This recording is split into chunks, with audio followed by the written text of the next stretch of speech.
So, my friend, I want to ask you, have you been listening to some of my podcasts for a while and identified for yourself all the areas that you feel your business could be better in? Maybe you just are so busy you haven't yet mastered the working as much as you like bit. Or maybe you're just not bringing in the money, like you're struggling with the income, or it's just not enough. Well, it's time for us to have a conversation. In the show notes, there is a link to my evolution call. If you're a dance boss and you are ready to take action, let's have a chat and let's see where I can take you.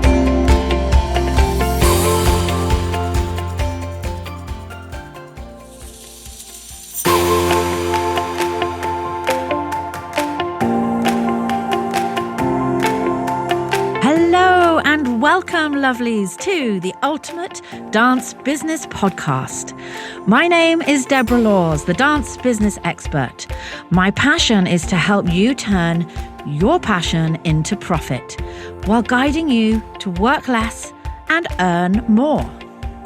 I'm super excited to share interviews with you that I know will inspire and motivate you in your schools, as well as my solo shows where I shall be sharing some great tips and strategies. So if you love the show, please do remember to review, subscribe, and share it with your fellow dance boss friends. So let's get stuck into the business of dance. Well, everybody, we have got a different type of podcast for you today. Well, I say different type of podcast. I've probably touched on some of this stuff myself or in my solo shows before, but I don't think really had a guest on to have a chat about our topic today. So I think you're going to all enjoy this one. Everybody, this is Hannah Hannon. Welcome, Hannah, to the podcast. Thank you so much for having me, Deborah. I'm really excited to talk to you and to your listeners and all the wonderful people in your network. Yeah, fantastic. So I always ask everybody else to introduce themselves because I would hate to do an injustice, get it wrong, not say, the right things. So Hannah, over to you. Please tell everybody what it is you do, what your company is, and kind of roughly what we've decided we're going to talk about today. Of course. So I'm Hannah. I run a business called HVA, which provides strategic business and operational support to the entertainment industry, the creative industries, businesses within that sector. And there is quite a few. And within that, I offer anything from sort of ongoing admin support to system builds to sort of strategic operational support. So I kind of cover quite a big overview of tasks really for my clients. I am a past performer. My performer on sabbatical is what I'm naming it at the moment. I had a baby 2 years ago, so obviously I had to hang up the dance shoes for a little bit of time, and I haven't quite decided if I'm picking them back up again. But yes, so I am a performer, and that meant that I've come into the business with a very different background compared to other VAs that are working and supporting other businesses. I understand what makes our industry tick and its ebbs and flows and all the wonderful nuances that come with being a creative business owner, which, everyone that's listening, we're creative business owners, however that business takes shape. And yeah, I kind of transitioned from performer into business owner. I set up primarily at the start, it was very virtual assistant admin heavy, but as the years have gone on and that work has progressed with certain clients, I realized there was a newer gap in kind of that system-led strategic foundation to a creative business. And it was through that understanding and through some of the work that I was kind of undertaking naturally with other clients that HVA kind of pivoted slightly, not much, but it pivoted. And so now it's much more of that strategic system-led foundational support that I can offer and that I, support people with.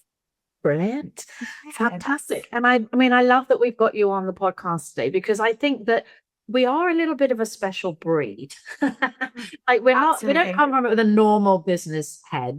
We are passion led, creative, mostly controlling, control freaks, trying to run a business. And so the fact that you kind of get that and understand that means that you really understand your client base, which is great. And, I mean, I work with many different types of dance business owners, performing arts studios. Some of them run drama schools, music schools, but like you, within the performing world. And, the one thing that they don't really have a passion for, the one thing they don't really want to spend time doing is learning and building systems, automations, all that boring officey stuff that doesn't fall in any realm near their expertise and their zone of genius. And having launched a software company to try and help them and that, I now know even more how much they hate working in that arena. I was like, oh, we're going to provide this for everyone and they're going to love it and everyone's going to get on board, and everyone's kind of goes, oh, really? We've got to now kind of get involved with that. They like the idea of the systems, but they don't want to have to actually do it. So I guess that's a little bit of where you come in. You kind of actually help build some of that stuff for them. Is that right? Yeah, I help build. I help, take that step back. I help strategize into what that build could be. I think exactly like you just touched upon, we are creatives, we are very passion led. So when we start up a business, whether that is a performing arts school, whether that's an agency, whatever it looks like, we're coming at it from that creative and that passion led angle. And that is our everything. That's our zone of genius. That's what we want to pour into all the time. And exactly as you just said, admin is boring. I mean, I'm a rare breed within the rare breed. I enjoy it, but a lot of people don't. And I think a lot of people, and this isn't in any way disparaging, because we're not taught this, in whatever our career looked like up until the point of launching maybe our own business or, working with other companies and stuff. You're not in that to do the admin and the systems and the back end stuff. Again, you're there at that front. You're the front, the shop front, essentially providing that service. And we don't know. And that's okay. And I think that's the biggest thing to say first and foremost. It's okay not to know. When you start a business, you start it from your passion and what you're wanting to create and put out into the world. It's absolutely okay if you start your business and you're like, I have no idea what I'm doing in the back end. Like that, we're all like it. And I'm sure, I was a bit like it. I'm sure everyone was. But in my experience, in my opinion, in order to grow sustainably, in order to scale sustainably and to really build an established business, what you need and what is imperative is that back end foundational support, and that being really solid, really strong. And so, yeah, taking that step back, how I work with my clients, I would, with first instance, talk through it. What are you wanting to achieve? What does it look like now? Are you still pen and paper doing registers? Are you already utilizing maybe something a little bit more robust to manage your pipeline of inquiries? Like, where are we now? And then we can look at, where do you want to go and want to go again and again? Because actually, whatever you start to build in needs to be able to grow with you. There's always a point in progressing and building the next system, but you don't want to necessarily spend loads of time and money and energy in building something that in 3 years' time you've outgrown and you've got to build again. What you want to do is kind of have a foundation that, however we manage it, can expand and to grow with you. And so that's really where I come at. That's the angle for business owners when I work with creatives is, where are you now? Own it. We've all been there. I was still doing to-do lists on pen and paper not that long ago because I quite liked that process, but it doesn't work now. I have to grow. And eventually you do get to a point where you need something stronger in place. You need something a bit more sustainable. Exactly like you said, the software you've got is amazing. It's like ticks so many boxes for studio owners, but at the same time, it is still another piece of software that people kind of don't want to know about. Like they're anxious about learning it.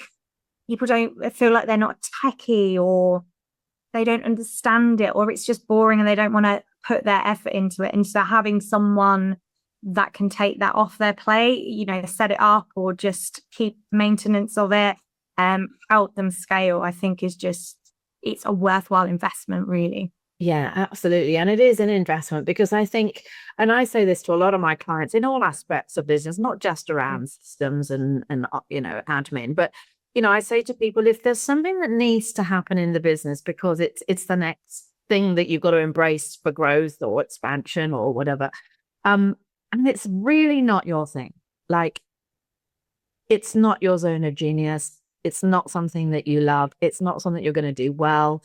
You don't have to do everything in your business. And part of knowing how and when to invest in people or systems is often down to is someone else going to do that better than me and love and enjoy doing it? Because if it's down to me and I don't love and I don't enjoy doing it, chances are it's going to go on the back burner. It's going to be at the bottom of my list every single day. Oh, I'll do it tomorrow. I'll put it at the top of my list tomorrow. And then we find things that seem more important. Like knowing when to be sensible and step back and say, I'm going to give that to someone else, I think is a really huge part of being an entrepreneur. Absolutely. And it's knowing where that point is where you kind of you do know at this, I could do it, I could maybe learn to do it, but I'm not going to be able to do it effectively or in a time frame, because that's another time constraints. We're all so busy, and so trying to fit that in whilst also running a full studio or juggling all the other things, family life, like it's hard to fit in. I also think it's very easy in today's day and age to be kind of caught up in a bit of a shiny object syndrome. I'm absolutely going through it at the moment. And so it's also a case of going, is that system essential?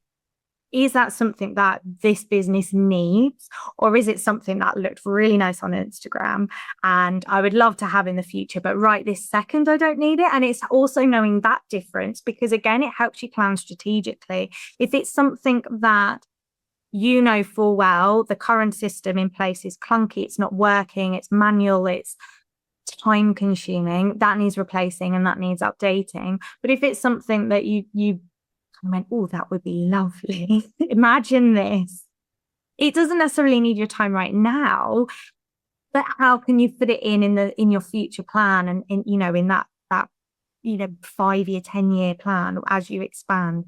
So kind of those two definitions really, when you're looking at the systems and what you think could be a nice upgrade or a new streamline even, will really help you clarify exactly what it is that you need right now in this moment. Yeah. And you were just touching briefly then on time being a big issue for people, and I think that being time poor is a standard when you're a dance studio now running a dance business. There just doesn't seem to be any time in the day to be doing anything new or learning anything new, and that's a little bit where my system actually came from, because I created within my coaching business so many trainings and things that people could learn that were really impactful and really useful. And the business is 6 years old now. There's a lot of trainings, over 200 hours worth of trainings. And people would come into my membership and they'd start to watch a few and they'd just be like, oh, there's just so much to watch and I'm so busy. I just don't have the time to even watch the stuff that's going to help me make the difference. And I was, okay, so maybe I need to reverse engineer this back even more. Why don't they have the time? Well, they don't have the time because they're spending so much time doing admin and doing those 10-man tasks and, being the caretaker in their business. Maybe I need to try and fix that bit first, If we can give them some better streamlined systems, that actually means it doesn't matter if they have 50 students or 500 students. everybody still gets the same email, the same communication, the same love and care. I was like, right, I need to go back and sort that thing out first. But I think with that, I've realized that actually there's even a piece before that, like talk about reverse engineering. I keep kind of going reverse, back up. And what I realize now is that actually it's the mindset behind it to change. I need to move with the times. I need to look at learning something new that's going to help me go forwards. And I know that's some of the things we're going to talk about today is, how you avoid that. I'd rather be burnt out than embrace something new and prioritize learning that. And is this something that you come across a lot? Problems with the mindset? Yeah, it is. I mean, I slightly touched on it. I think it stems from the fact, again, we're coming at it as a creative. And so for us, we straight away aren't in a mindset of business. I mean, from my personal experience, I came as a performer. I have worked with a lot of performers that have started up businesses, be that performing arts style schools or, something different within the industry. And, even from my own experience, when you're coming at it from that creative, from that, dare I say it, just a performer attitude, which is a whole other conversation that I have elsewhere where I'm like, no, you're a business. Let's start implementing that now. But I think because we approach that new trajectory in our life, we set up something new. We want to now run something of our own, and we're led by that passion and that creativity. We're not setting ourselves up for a business mindset because we haven't been necessarily trained to. And I don't want to speak for everyone, but the chances are we've probably done some form of performing arts, teacher training course that's led us to the point that we are now. And that focus is on the skills that you need to do that job. And it's never on the skills that you need to run an establishment to do, that serves that job. And I think that's the biggest thing to sit with, to, think on. You are a business owner, regardless of what your structure looks like now, whether you're brand new and you've got, a handful of students in a church hall, or whether you're, more established and things have been built, you're a business owner first and foremost. Your business needs you to think like a business in order to be able to expand and grow, and for you to engage in it as a business. And it shows up in a lot of different ways. Some of it is that whole backing off from the admin and the back end. Some of it shows up in how people approach their marketing. Some of it shows up in how people approach their communications with parents. We're all, none of us necessarily want to rock the boat or do anything too crazy or anything. But again, you've got to take yourself out of it and be like, I am a business. A business runs in this sort of way. They would show up consistently in their marketing. A business would have these sort of things in place, a structured enquiries pipeline, for example. That's a key thing for schools. You want to be growing and you want to be bringing the people in, but if you don't have any sort of format in place to help you manage that, even if it is still manual, but you have a templated email, for example, that's saved somewhere and you just copy and paste it, it can, again, it's not about necessarily being at a point where you need the big systems. It's at that point of going, right, let's put some structure in place now at this point, because that works for my business now and where things are and how much time I have and those sort of elements.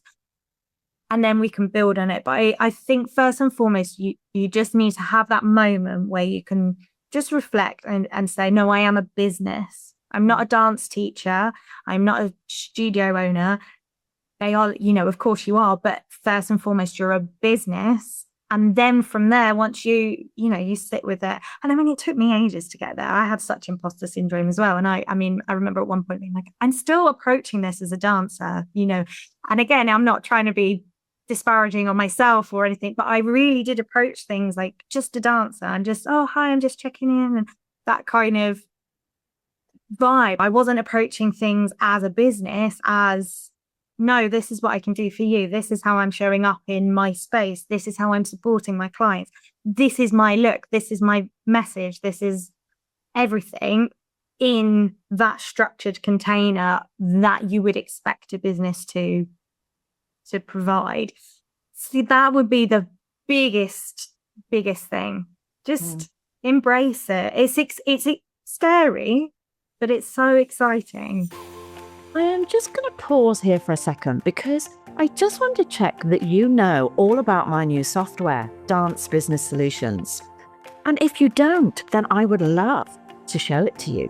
You can book a demo where I will show you around the magic that I have created in Dance Business Solutions, and you can see just what it will do for your business. So from websites to selling events to managing your customers, managing your inquiries, creating surveys, planning your social media, like it does a gazillion things. And they're all very exciting because I have pre-built most of it for you already using my wisdom and expertise as a dance business coach.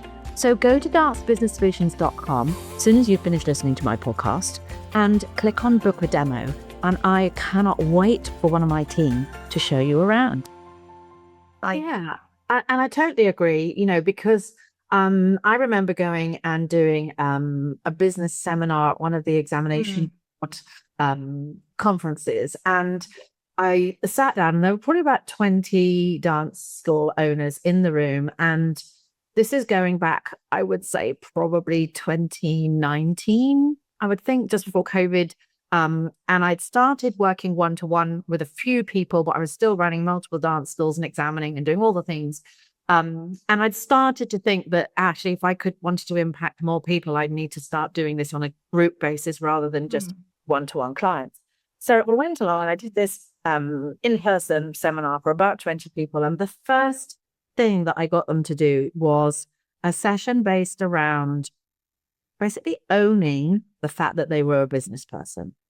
And I had one person that came up to me afterwards, and actually she'd been with me for years and we'd become really good friends. But she said, the minute you said that, I wanted to kind of just slither under the table and crawl out on my knees. She said, because I literally felt like being sick. I thought I'm in completely the wrong room. I'm not a business, I just run a dance school. This is way outside my comfort zone. And when I spoke to her about growing the business, I don't want to grow the business. I just want to have a really small, family-friendly, personal. If I get any bigger, it won't be personal. Like, she had so many thoughts and behavioral patterns that were limiting herself. And to hear someone for the first time saying, "You're all business owners," was so uncomfortable. And it's so lovely because the journey that we've been on together, and I've taken her on, she just looks back and just smiles fondly at that person back then, because she's now running a hugely successful business. But I think that is it, isn't it? It's just embracing that. Like, the minute you ask somebody for some money in exchange for your services, you've become a business person. Absolutely. You can start on a piece of paper and deal with cash and just turn up and have a few people's phone numbers on WhatsApp. Like, we all have to start somewhere. And I love that you said, we don't always have to have the biggest, best systems right from day one. I mean, my system is £90 a month. Some people aren't even making £90 a month. So you don't need that at the start, but you can equally do that, like you say, just by having a template email. But what's important is that once you've embraced being a business owner, you also embrace the responsibility of showing up properly. Yeah. Because I cannot tell you how many people, there's a few different courses and trainings that I've done where I've asked people to go away and be a bit naughty, be a secret shopper, like find out what your competitors are doing, send an email, ask how much their prices are, and it just goes beyond me, but I still don't understand why people don't put their prices on their websites. And the number of people that come back to me and say, "I never heard back. I've never heard back." Or, "It's been 2 weeks and I still haven't had a reply to my email." And that is just mind-blowing to me. I mean, I'm sure it makes your toes curl back. Yeah.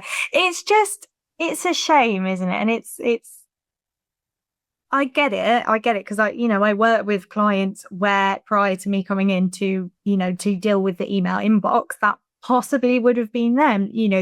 We've got a structure in place, and it is sad. And I don't think people realize what they are possibly leaving on the table when they don't. Yeah, I get it because again it's sort of similar thing. It's time constraints. You don't necessarily want to sit down and find that pocket of time where you can sit down and maybe write out some sort of foundation structure for that inquiries pipeline. And I respect that and I appreciate that. And again, that's kind of where I can help with if you have that capacity. But I think just it's so important because you are leaving cash on the table, essentially. And I think the other problem is, like, slightly circling back, is when we say we're a business, it feels very corporate.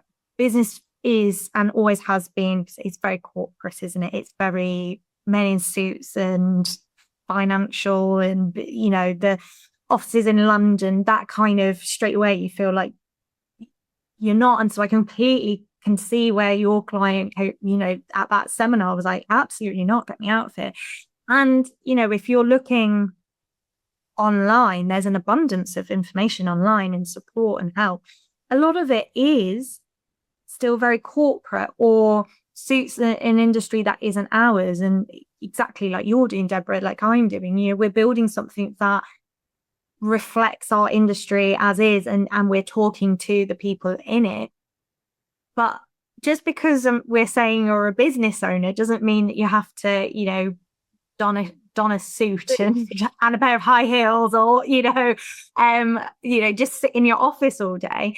It's exactly like you say. It's just then showing up professionally, both for yourself, in how you're approaching anything front facing, but also, you also have a responsibility for the back end and for that foundational support, particularly then when you get to a point and you're bringing on teachers or you're bringing on additional staff. And, then it's having something in place where people know what they're doing and what needs to be achieved. And, well, our messaging is this, we want to speak to our parents like this, or convey our information in this particular manner, and things like that. And it is having that time, as much as possible, if you're sat having a cup of tea on a Sunday evening or something, maybe get your notebook out and maybe jot some notes down, but just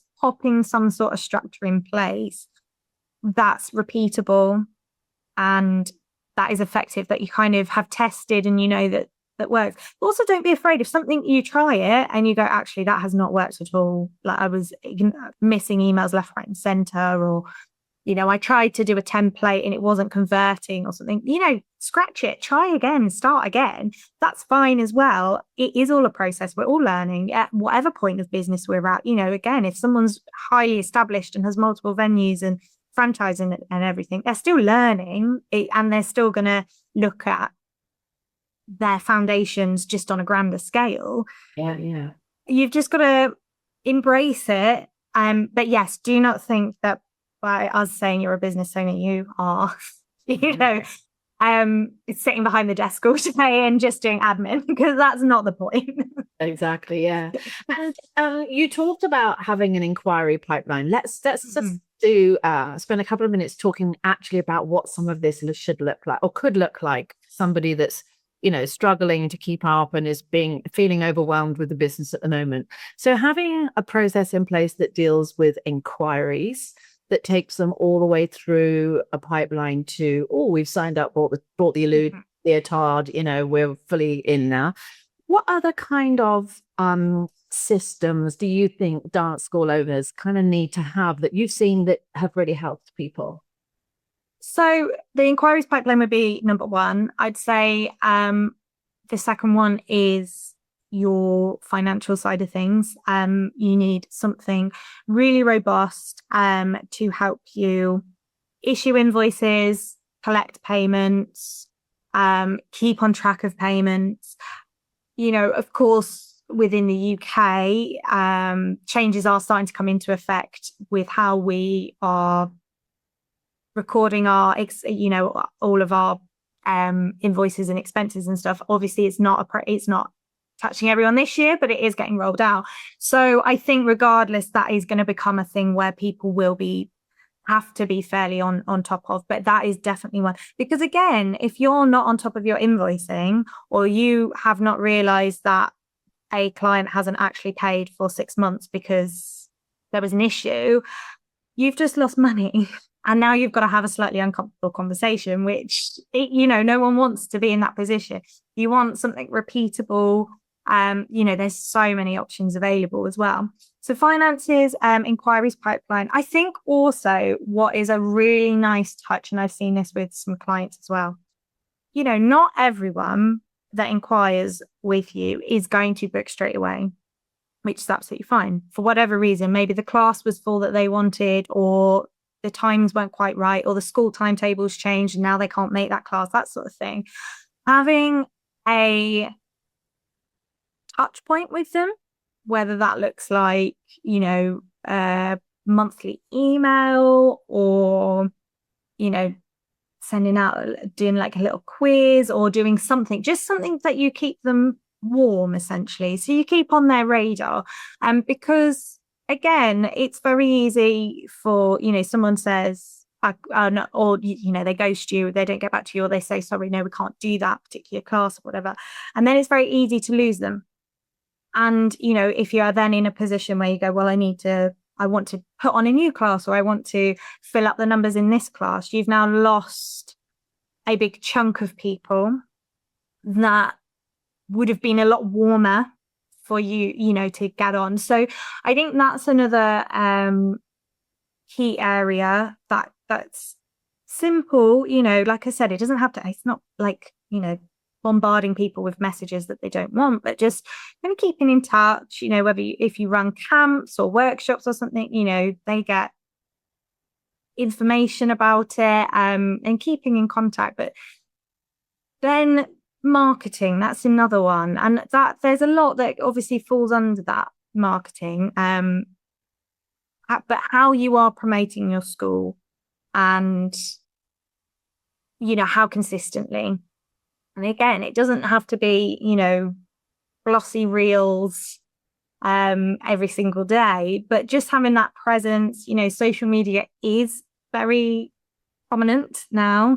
And so, making sure you have a bit of a presence. Again, it's not about becoming an influencer. It's just having that presence. Is your website up to date? Does it have this year's timetable on it? Or does it have the timetable from 2024? Does it have up-to-date uniform requirements and exam timetables and things? Or does it need a refresh? It's those things that if someone's Googling and, stumbles upon your profile, and they see a really outdated timetable, they see that you're not really consistent on social media, those sort of things can straight away put someone off, rightly or wrongly. But this is what marketing looks like now, and that's how decisions are made, and decisions are made very quickly as well. So I think they would be some of the key things if you were going to, if someone was going to sit down and spend a bit of time mapping out some ideas, they would be the big ones. Because all of them lead to you gaining money, which is obviously the objective, really. Absolutely, which actually some people lose sight of sometimes. Yeah. We often, just gently have to nudge people when they are spending so much of their energy and their time just giving and nurturing their current students and doing so much for them, and then really neglecting but actually, I'm not earning any money. Maybe I should be attracting more people and filling my classes and then getting a little bit more from it, And I think sometimes we give so much. I literally did a call the other day on one of my live membership trainings, and I just gave people a couple of scenarios. And basically it was around, am I spending my time on retention, on my students, or am I spending my time getting in the business? And of course, hands down, people were spending way more time nurturing what they got rather than growing what they got, you know. And I think that for teachers in particular, that's tricky because that is the core we are and what we're here for. So I mean, I think that there are some lovely kind of really great business basics in there, and I love Hannah, your gentle approach, because I am probably a little bit more, you need this, you need that, like let's build this, sort this out for you. Like I'm a bit of a masculine energy when it comes to business, and I think you brought a lovely softness today. You know, I understand, I appreciate that maybe you haven't got the time for this, or you haven't, but you know, we could just start with a template, and it's true. You know, I would be in there all guns blazing, like let's sort your business out, automate everything, teach you everything. But it's nice actually for people to hear, you know, from you that they can just get started by let's just embrace that it's a business. Like the first point, isn't it? And then let's embrace those 4 areas that you talked about. And although it's not going to be the future you when you've really built your business, or now, right now, what could I do that would make me look more professional, that would help convert more, bring more people into my studio, and make life a little bit easier for me, you know. And we can start to build our systems with really baby steps before we have to go all in. And of course, if none of that is really your thing because you just want to be in a studio, that's fine. But as soon as you are able, invest some of your profit into other people doing those things for you. I think that's a key from today's ads. Yeah, absolutely. It's just building your foundations, just like, you know, as dancers or as performers, you build your foundations and you grow. It's the same principle, really. But it feels alien to us. And that's, you know, where we are. That's why, you know, we do what we do, because we're more comfortable with it. And, you know, we've learned and we've grown with those skills. Yeah, I think just sit with it. I mean, don't get me wrong, I can absolutely be a little bit more, right, let's get going. What are we doing? But I have also learned that it kind of can scare, like some of my clients were a bit like, whoa. Let's take it one step at a time. So I try a little bit more of a gentle approach as well sometimes. Yeah, so very, very much needed. Hannah, I love to finish my podcast with a couple of very quick questions that I just throw out, and they're just fun, silly things, couple slightly deeper, but they're just designed to be kind of quick things to finish off the podcast. So is that okay with you? You ready to go? Yeah. Okay. A favorite ice cream? Mint chocolate chip. The last podcast has like mint chocolate chip. Favorite holiday location? Paphos in Cyprus. Yeah, where they also had a really good mint chocolate chip ice cream. There's a correlation here. I'm seeing that for sure. Yeah. Favorite business book, if you have one? Ooh, that is a good one. I've read a couple. I'm trying to think of it. I love there's a book on money mindset by Amanda Francis. That's a good book. Which I have read a few times, and it's a nice one that, you know, whenever you feel like your mindset's dipping a bit, you can get back into it. So yeah, I'll go with that one. I've read that one quite a few times. Okay, fair. Favorite TV nibbles?